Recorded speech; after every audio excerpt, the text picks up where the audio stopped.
सखी सखी देख ना सविता कहाँ गेल बाड़ी हो। अरे भसुरा के गाड़ी गावे के बाद रुको रुको बोला तनी ये नहीं बाड़ी।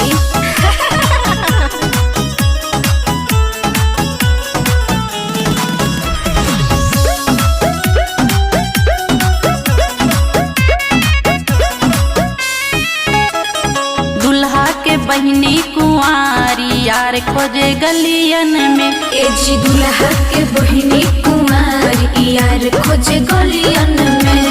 खोजत खोजत अइले हमरी नगरिया भैया से हमर लड़ गइल नजरिया।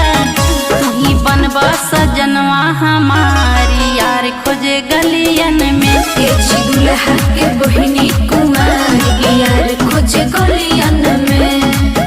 बुझाता गाड़ी से देह छील देली आवले ला 500। हे जिया जी 500 में का होता है, कम से कम 1000 रुपया दी।